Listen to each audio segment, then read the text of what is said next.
Donc comme vous pouvez le voir, vous allez dire, mais Kylian, ça enlève quand même 16 dB, tu viens de nous dire très léger. Ne vous inquiétez pas, le mix n'est qu'à 45%.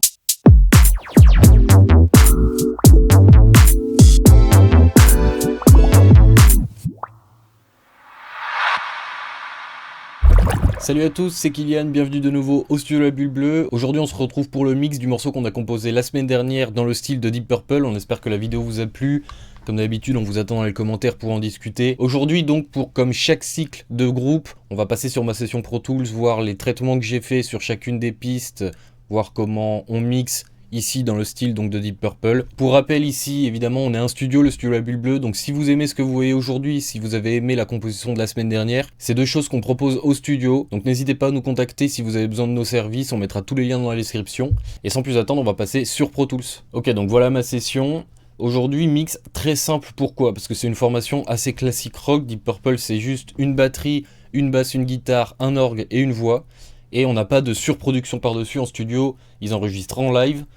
Donc peu d'éléments, donc une drum, une guitare, notre basse, notre orgue et un petit bus de voix où là pour le coup on a fait quelques petites dubs et on a rajouté un petit tambourin aussi dans le bus de voix, vous verrez pourquoi tout à l'heure. Et on va commencer par la batterie, comme d'habitude. Cette semaine la batterie c'est la Get Good Drum One Kit Wonder Classic Rock, quoi de mieux pour faire du rock classique. On a des énormes fûts, des grandes cymbales.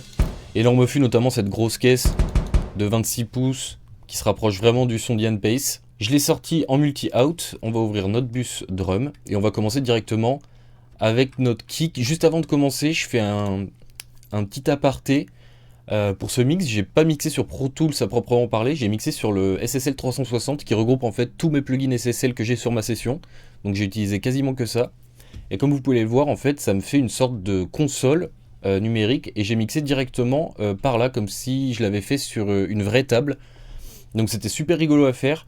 Pour des raisons de visibilité, je vais pas le faire avec vous aujourd'hui comme ça parce que comme vous voyez c'est assez petit. Déjà moi j'avais tendance à me rapprocher de mon écran pour mixer, voilà. Donc je vais le faire sur Pro Tools, mais à garder en tête que du coup j'ai mixé que sur cette table sans regarder mon Pro Tools. Et c'était vraiment intéressant. Ça m'a permis de faire des moves que j'aurais pas fait en regardant en fait le son, bizarrement. Et donc on va pour commencer, comme je l'ai dit, avec notre kick, qui sonne comme ceci.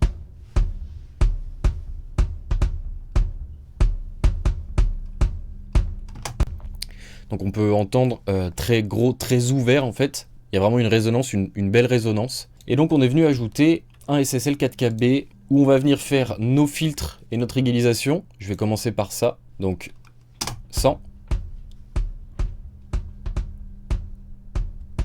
Les filtres. Donc vous voyez que là je suis remonté jusqu'à 100 Hz presque. Malgré le fait que ce soit un énorme kick, on va venir couper assez haut justement parce qu'il y a beaucoup de basses qui sortent. Et si on écoute Deep Purple, le kick il est très 200 Hz, très punchy, mais assez haut en fait, dans ces bas médiums, les hauts des bas entre guillemets, sur cette zone. Ça donne un kick vraiment rond, vraiment punchy. Donc on remonte quand même jusqu'à 100 Hz et on descend jusqu'à 8 kHz parce qu'on ne veut vraiment pas de clic.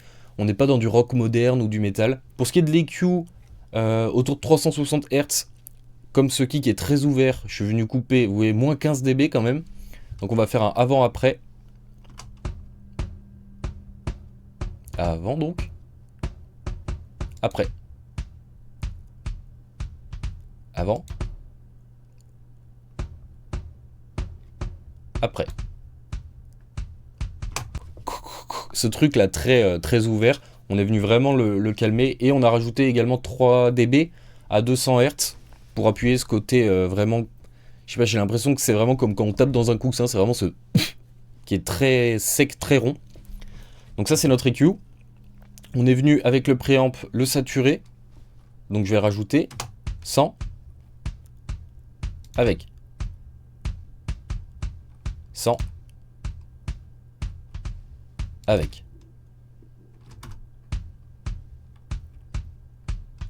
Donc ça vient quand même couper le trop clic qui a pu rester et saturer pour donner de l'information harmonique à notre kick pour bien qu'on l'entende. Et on a également de la compression, donc avant, après. Donc on regagne du volume évidemment.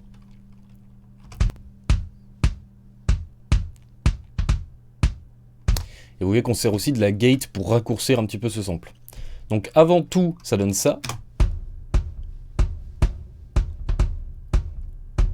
Et après, impec. Ensuite, notre snare, première fois où je sors du SSL, c'est juste pour rajouter un petit Infinity EQ parce que j'avais une fréquence 2 en l'occurrence, mais ça doit être la même en fait.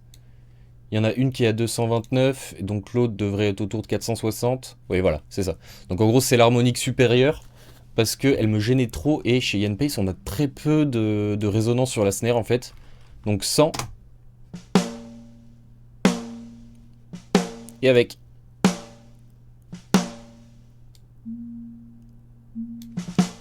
Et donc celle du dessus. Voilà. Donc j'avais juste besoin de faire cette petite correction, j'avais pas envie de le faire sur le SSL. Alors, donc notre snare 100, elle donne ça. Au niveau des filtres, on est venu remonter jusqu'à 112, on veut rien vraiment en dessous. On est descendu jusqu'à 24, bon ça sert pas à grand chose en l'occurrence. Après, selon la forme de la courbe du filtre, ça vient quand même choper un petit peu plus bas. Donc 100 avec 100 avec. Donc là, ça s'entend pas forcément, c'est surtout pour les compresseurs qui vont suivre. Les bas ont tendance à gonfler une fois qu'on les ajoute, et si on les coupe pas en amont, on peut se retrouver avec des problèmes. Donc c'est plus de la précaution qu'autre chose. Au niveau EQ, j'ai vraiment essayé de matcher avec, je sais plus quel son j'écoutais en même temps d'eux, mais j'ai essayé d'aller matcher avec ce son de caisse claire. On a à 9 kHz, 9,5 kg, 3 dB de boost. À 8 kHz, on a un moins 3 dB de boost. À 250, on a moins 4,7, moins 5 dB de boost. Et à 159, on vient booster de 3 dB. Donc il y a quand même pas mal de coloration. Donc 100 avec 100 avec. Donc on gagne quand même pas mal d'aigus, pas mal de définition, pas mal de présence. Comme d'habitude, le petit préamp de la tranche pour venir saturer un peu les transientes et donner de l'information harmonique. Donc 100 avec 100 avec. On est juste à la limite de saturer, ça vient donner une belle attaque. Ensuite, de même que pour le kick, compression et gate pour venir raccourcir un petit peu ce sample. 100 avec.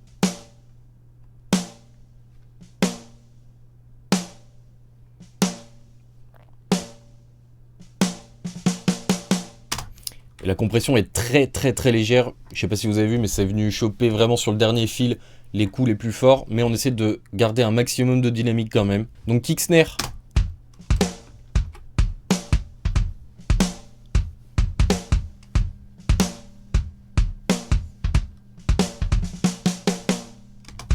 Très groovy. Nos overhead, qu'est-ce qu'elles donnent ?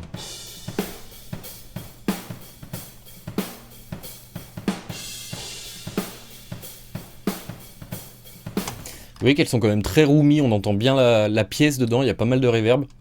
Donc ça permet de coller quand même au style, hein, avoir ce côté live, ce côté vivant de la batterie, plus live dans ce côté-là.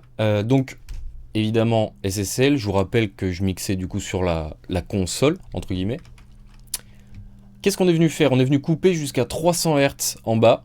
On est venu descendre jusqu'à 10 kHz. Pas besoin d'avoir des cymbales trop aiguës. On rappelle que c'était quand même enregistré dans des conditions, comme vous avez pu le voir dans la bulle sur Deep Purple, donc dans des hôtels, ce genre de trucs. Donc on avait un truc assez dark. Pour compenser ça, à 8 kHz, 11 dB.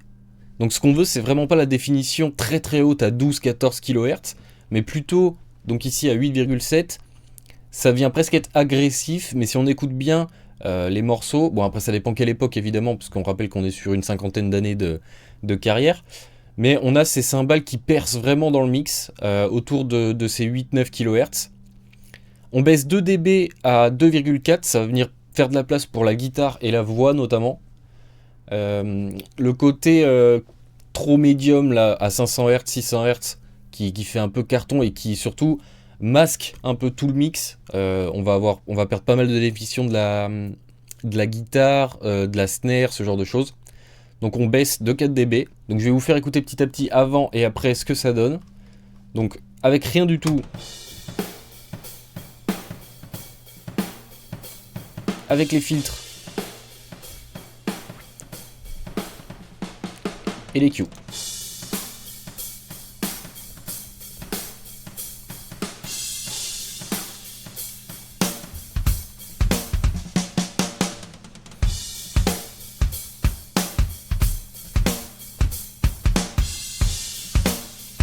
Donc on a vraiment cette batterie très vivante.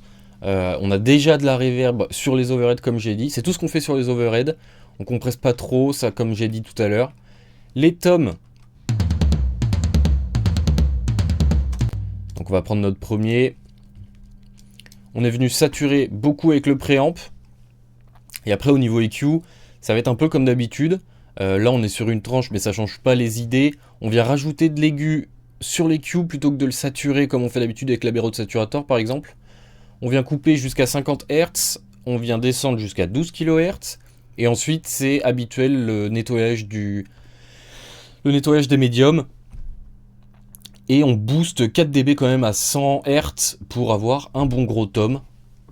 Donc de la saturation je l'ai dit, compression gate comme d'habitude. Je vais vous faire un avant-après total. Après. Avant. Après. Donc vous voyez qu'on se retrouve avec une belle note, un truc très défini, mais contrôlé, donc c'est super. C'est la même idée sur les deux autres tomes. Donc je vais vous faire un avant-après total. Hop. Donc 100. Après.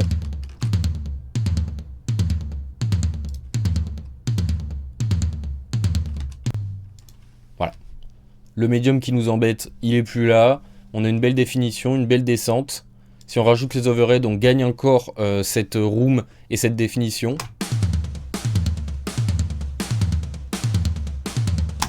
Impeccable. En parlant de room, j'en ai sorti une évidemment, parce que comment faire un son de batterie sans une belle room? Ici elle sonne comme ça.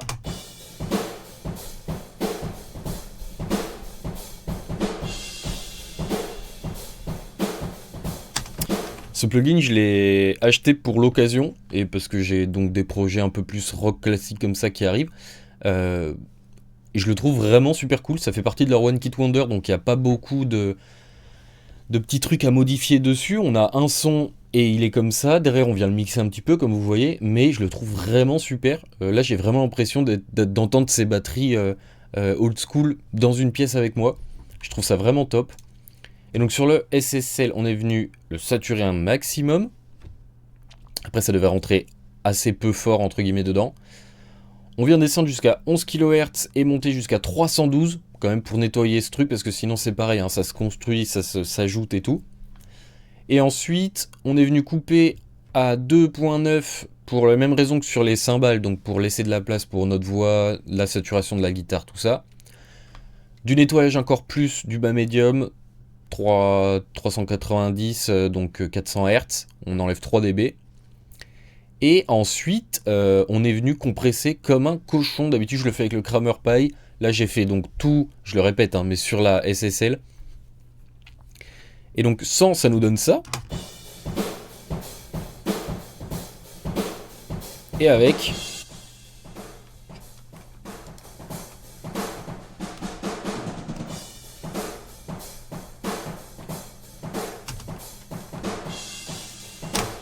Donc là, on est sur quelque chose de pas forcément très fin, mais c'est une room, hein, donc on n'hésite pas à y aller à fond. Notre drum total, elle se retrouve à sonner comme ceci.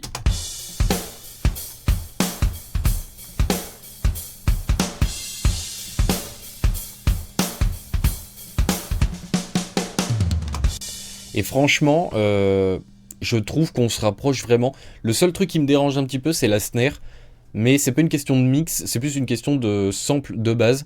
Alors j'aurais pu la remplacer, choisir une autre librairie pour la snare, mais j'avais vraiment envie d'essayer ce plugin à fond, l'utiliser dans sa globalité, parce que c'était la première fois que je l'utilisais en composition et en mix. Donc c'est le seul truc que je trouve, elle est pas moche, mais je trouve qu'elle correspond pas à Ian Paice, à son son à lui, forcément. Donc j'ai essayé de m'en rapprocher le plus possible, mais on en arrive là. Ensuite, petit bus compressor, donc pour la drum au global. Un release assez rapide, une attaque moyenne pour laisser passer de la transiente, quand même garder de la dynamique. Et petit sidechain pour pas qu'il soit trop déclenché par le kick. Sans, ça donne ceci. Et avec.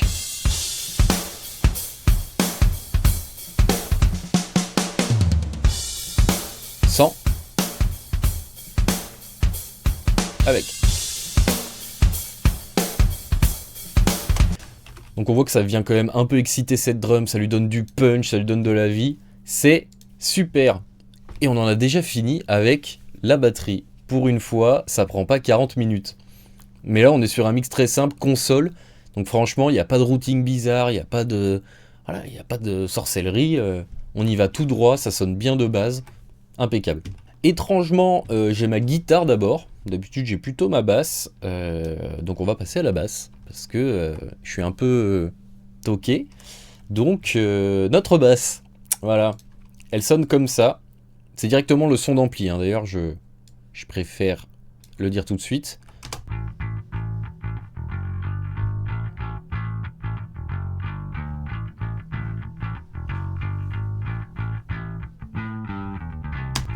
Donc ce son, c'est quoi? C'est ma P-Bass qui rentre dans un preset de parallax que j'ai fait. Donc assez clean quand même, un tout petit peu de crunch. On entend qu'il n'y a pas beaucoup de sub. On n'est pas sur une basse très moderne, beaucoup d'aigus, beaucoup de basses, pas de médium. Là, on est vraiment sur une guitare accordée plus bas, ce qui correspond plus au son de l'époque en fait. Notre tranche SSL, qu'est-ce qu'on a fait dessus? De la saturation de préamp, pour apporter de la saturation harmonique, avoir un peu plus de compréhension du son de cette basse en fait. On filtre jusqu'à 30 Hz, on descend jusqu'à 3,8 kHz. Ça, c'est assez intense quand même. On va peut-être y aller petit à petit avec ça. Donc, sans, je rappelle, elle donne comme ça.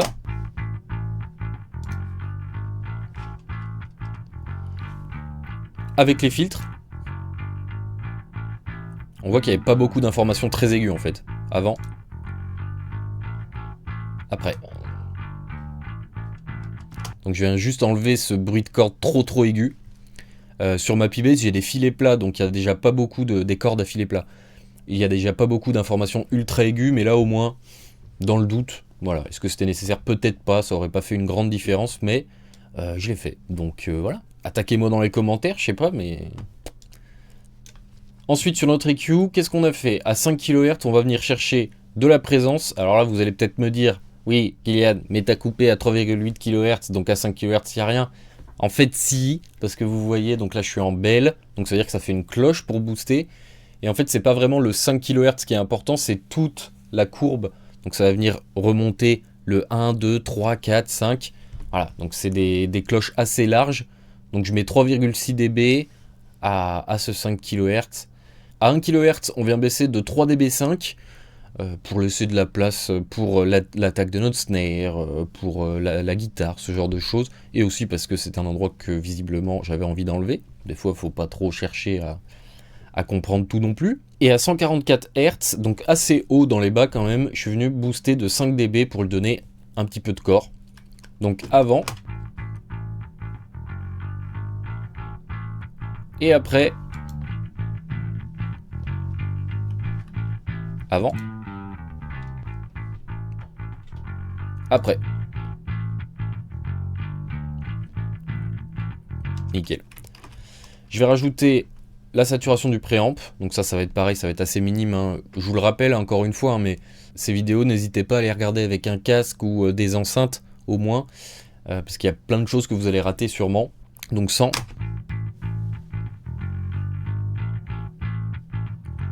Avec.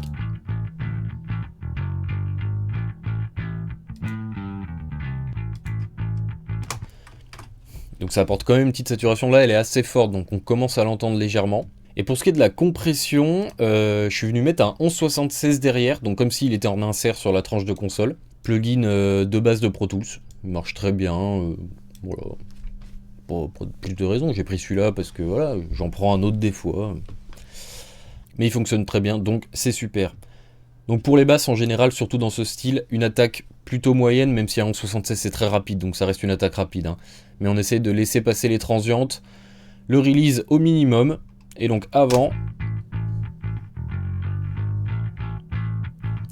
et après, avant, après. Vous voyez, ça vient la pousser un petit peu plus devant, ça lui donne un petit peu plus de percussion et de corps, une belle compression, parfait. Derrière, Virtual Tape Machine, pour venir adoucir tout ça, saturer encore un petit peu les aigus, rajouter un petit peu de bas là. Donc 100.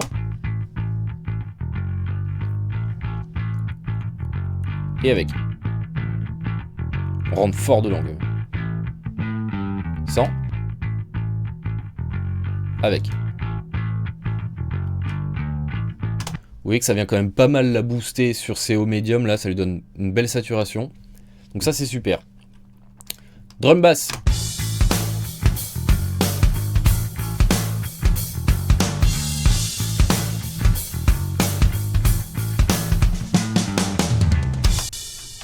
Nickel. Ensuite, ma guitare, donc évidemment une Stratocaster qui rentre dans un treble booster, donc un boost focus sur les aigus. Ça rentre ensuite dans un Marshall Major, sur le quad Cortex évidemment, vous imaginez bien que j'en ai pas à la maison. Alors on rentre dans une console SSL comme d'habitude, donc je vais vous faire écouter déjà un avant qui sonne comme ceci.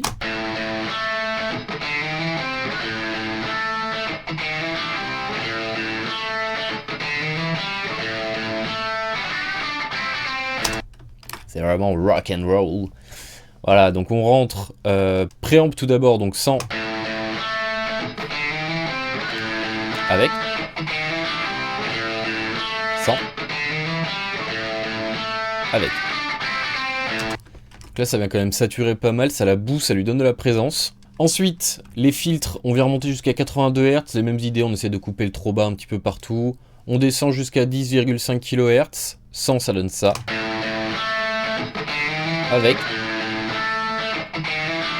100. Écoutez surtout le très très aigu de la saturation. Avec. On vient laisser de la place à notre voix, les très aigus de la voix et notamment les cymbales aussi.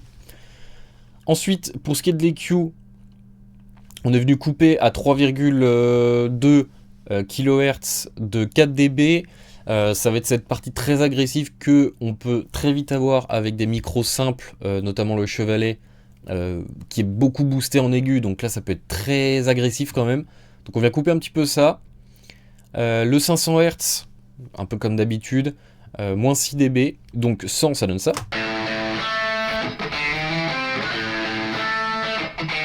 Et avec 100.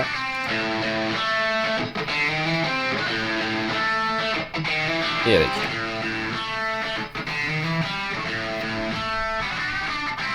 Donc on voit que c'est bien adouci quand même.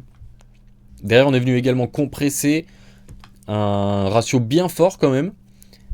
Le release en auto, donc vraiment pour venir juste contrôler cette guitare parce qu'elle est quand même très dynamique. Là on est sur du micro simple, c'est un jeu dynamique, un son qui laisse quand même pas mal la place à des changements de volume. Donc on va compresser un tout petit peu. Donc avant ça donne ça.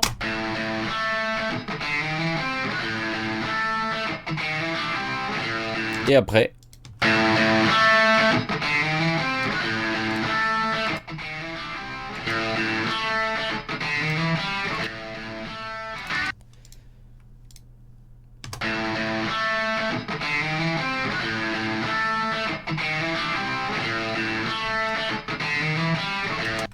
vous voyez, ça vient choper 3 petits dB sur les coups les plus forts. Ça nous apporte du contrôle impec. On a mis ensuite le FGN de chez Slate, qui est un EQ broadband, comme on dit, donc avec des bandes de fréquences très larges. Vraiment pour de la coloration. Donc 100, ça donne ça. Avec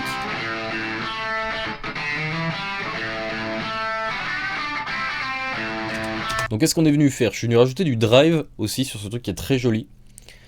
À 769 Hz, là je l'ai un petit peu boosté. Ça j'y ai fait assez tard dans le mix. Ma guitare était un peu trop fine.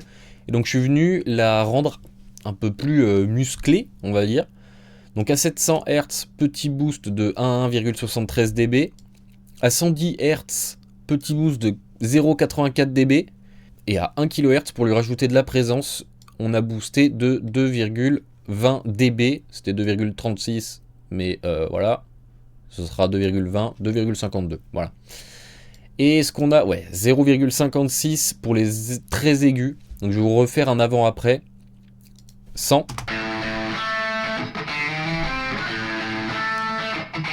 Après.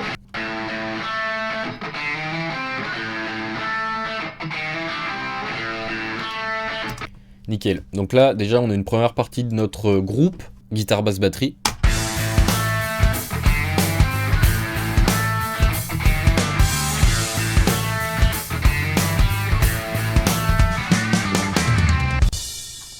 Nickel. Et donc comme vous pouvez l'entendre, notre guitare est légèrement à gauche parce que à droite, c'est rempli par le fabuleux orgue de Jon Lord qui sonne comme ça.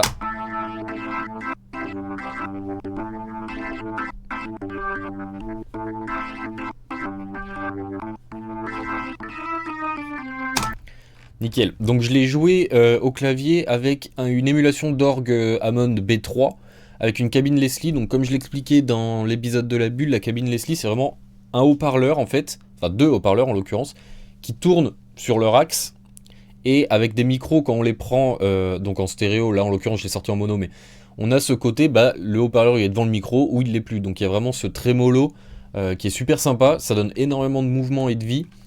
Il rentre également dans un ampli de guitare, donc il est très saturé comme vous pouvez l'entendre.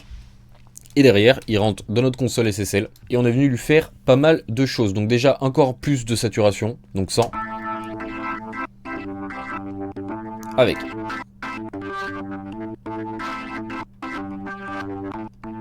Voilà. Donc là, c'est la fois où on rentre le plus fort dedans. Si vous écoutez l'orgue de Jon Lord, il était vraiment ultra saturé tout le temps, au bord de craquer là. Donc ça donne vraiment ce truc très rock, très brut, très dynamique. Donc c'est vraiment super cool je trouve. Au niveau des filtres, on est monté quand même jusqu'à 41 Hz, histoire de sécuriser un peu le tout. On est descendu jusqu'à 8 kHz pour justement que cette saturation ne soit pas trop agressive en haut. On veut la garder assez médium. Donc avant et après. Écoutez surtout donc l'extra aigu, 100,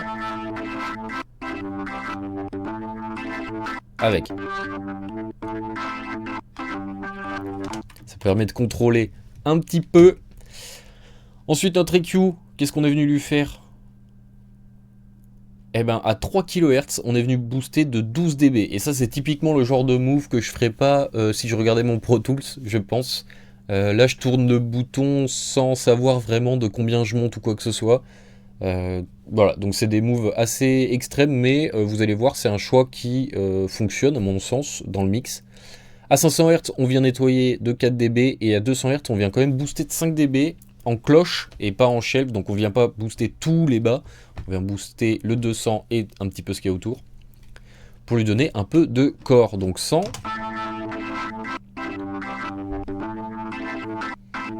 Et avec. Prend une belle présence.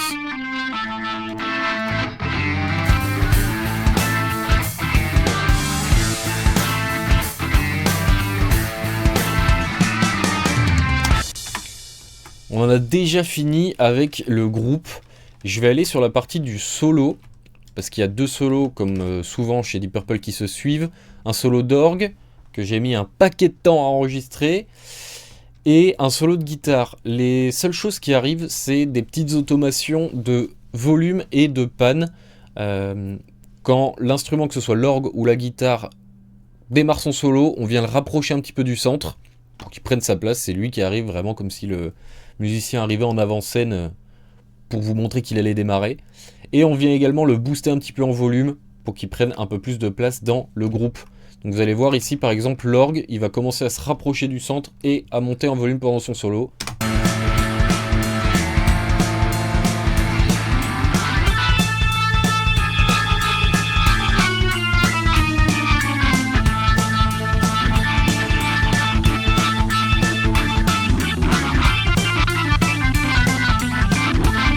Voilà, et donc ici pareil, on change, c'est la guitare qui vient prendre le dessus. Donc la guitare, elle monte en volume, elle se rapproche du centre, et l'orgue fait l'inverse. Il repart sur son côté, là où il était, et on le rebaisse un petit peu.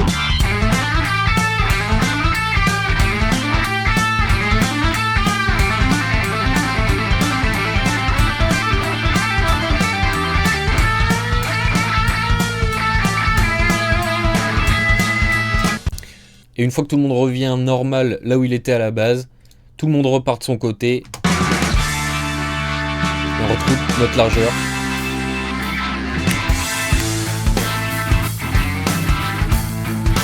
Qu'est-ce que je me suis amusé à faire ce morceau, c'était super drôle. On va maintenant passer aux voix. Alors, j'ai 3 pistes.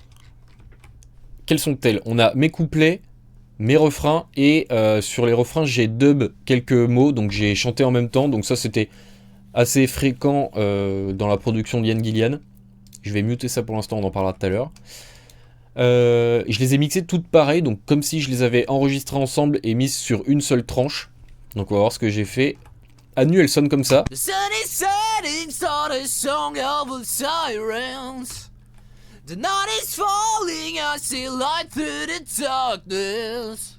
Voilà, on peut aller un peu sur le refrain. But I'm missing one thing to be your king. Said I wasn't enough now. Just watch me sing. Donc évidemment, je ne suis pas Ian Gillan, donc c'est sûrement le plus loin que j'ai été d'un chanteur au niveau chant, là, sur tous les épisodes qu'on a fait. Super dur, voilà, on va pas se mentir. Super dur, pas que les autres c'était facile, hein, mais c'est un peu plus proche de ce que je suis capable de faire. Là on est vraiment très aigu, tout le temps saturé sur le chant, c'est encore un truc que j'ai du mal à maîtriser. Donc ça reste vraiment ma voix, j'ai essayé de coller un peu plus dans les intentions et dans les mélodies. Voilà, mais c'est tout ce que j'ai pu faire pour m'en rapprocher le plus possible, entre guillemets. Donc voilà, se rappeler que c'est quand même ma voix qu'on mixe et pas celle de Ian Gillan. Donc évidemment, tous les moves seront différents, comme c'est le cas avec n'importe quel chanteur en fait. On rentre d'abord dans un DSR, et c'est le seul truc avec le petit Infinity EQ de tout à l'heure sur la snare que j'ai fait hors console. Voilà, imaginons que c'est un hardware, voilà, celui-là il marche très bien, il me plaît. Donc sans. Avec.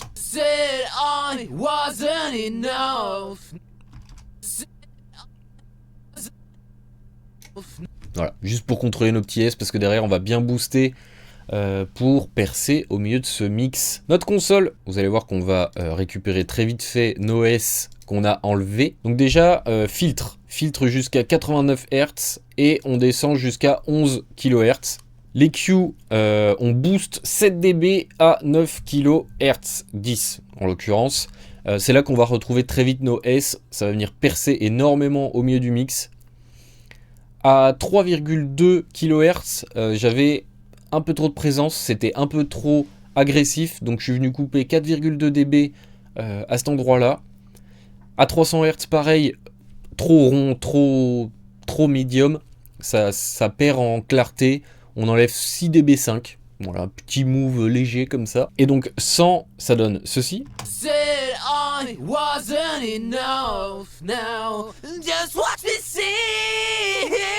Avec les filtres, ça vient contrôler un petit peu. Et avec les Q,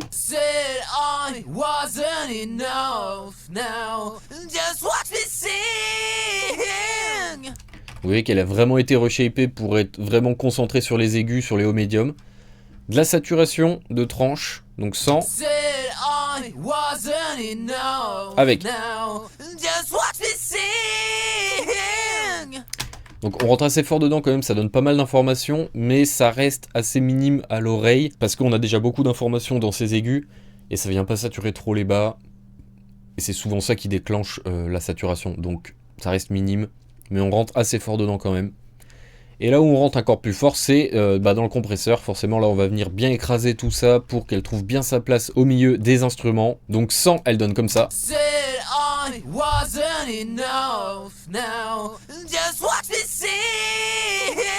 Et avec.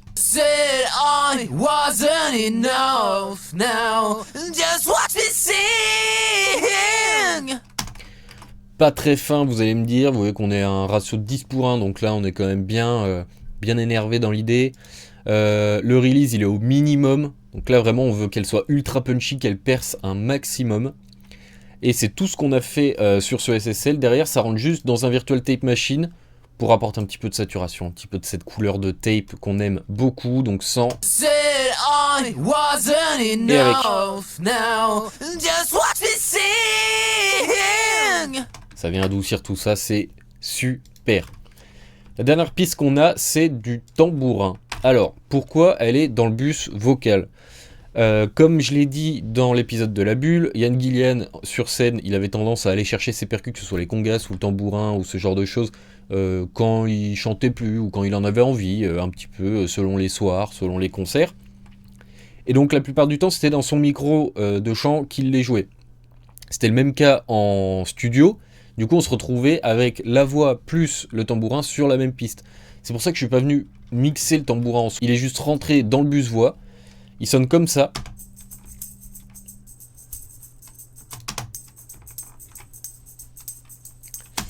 Et donc, c'est un tambourin, quoi. J'ai rien fait de plus dessus. Il rentre dans le bus vocals pour les raisons que je viens de vous exposer. Et en fait, on n'a pas besoin d'aller plus loin sur ce tambourin. Il n'y a pas besoin de trop forcer avec un tambourin en même temps. Ça sonne, ça perce très bien. Pas trop de travail, on le met là, il est super. Voilà. La dernière chose pour nos vocals, ça va être un Stellar Echo pour nous donner ce petit truc slap et cette tout petite reverb. Donc avant. Et après. Donc ça vient vraiment rajouter plus une ambiance. On va l'écouter un petit peu plus sur le refrain peut-être. Ça peut être ou sur un couplet, allez. Ce qu'on veut, c'est pas vraiment un truc très ambiant, hein. C'est vraiment une ambiance room, comme si on était donc dans ces chambres d'hôtel avec eux en train d'enregistrer dans leur studio. Donc 100.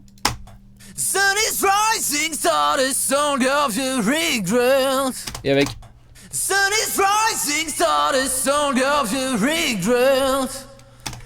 Donc qu'est-ce que c'est ? C'est une reverb plate très basse et assez courte avec un délai en 1/8, donc très court. Vraiment avoir ce côté quasi slap en fait, qui donne cet effet un peu old school et un peu vraiment rock. Avec l'écho qui est mis en stéréo pour donner un petit peu de largeur à cette voix. Et donc dans le tout ça donne ceci.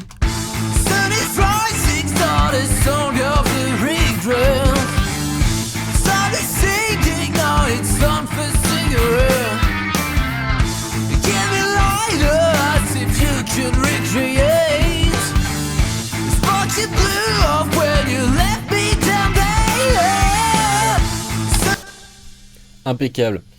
Pendant que j'étais en train de passer d'une fenêtre à l'autre, je viens de voir que sur notre orgue, on oubliait des choses. Voilà, on est passé dessus comme si c'était tout fait, mais pas du tout.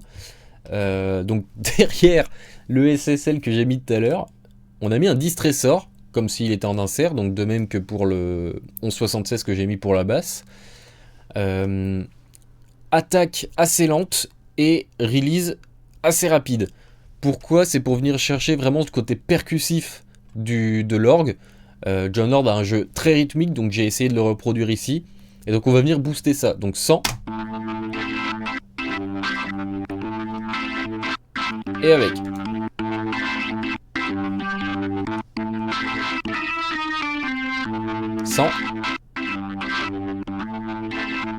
avec.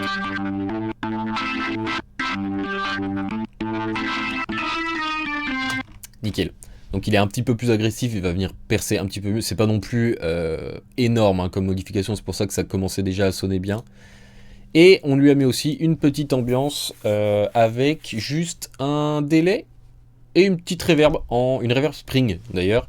Donc très old school quand même. Petit délai, petite reverb, sans. Et avec.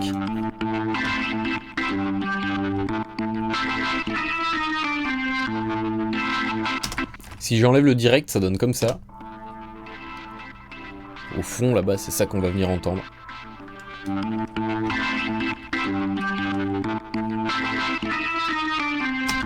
Nickel. Et donc, on se retrouve avec notre mix complet. Il y a juste sur le mix Bend, donc, on vient rajouter des petites choses pour avoir un petit peu plus de cohésion donc, sur ce groupe. Donc, tout seul, il donne comme ça.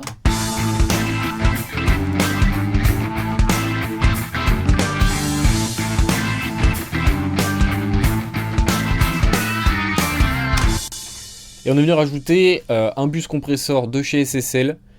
Même idée que tout à l'heure, attaque moyenne, release pour le coup assez lent. On veut un truc très léger qui vient glue un peu tout ça ensemble. Donc sans. Et avec.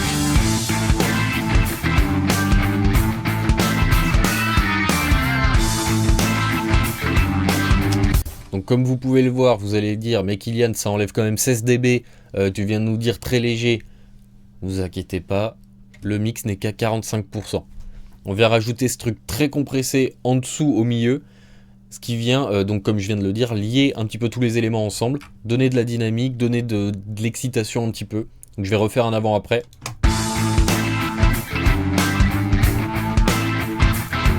Après.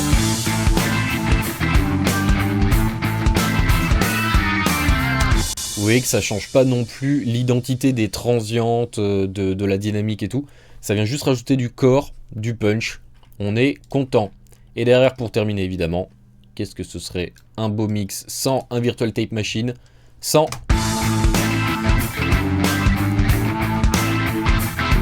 Et avec. Et on est bon.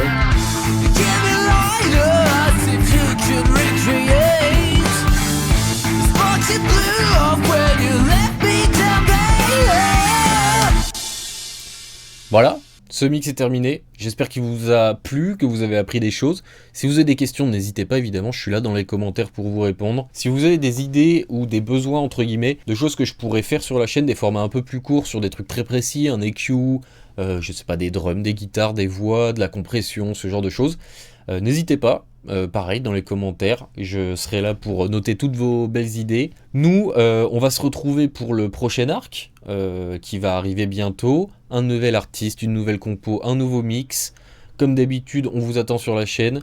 En attendant ça, portez-vous bien, écoutez un max de musique, c'est le plus important. Ciao!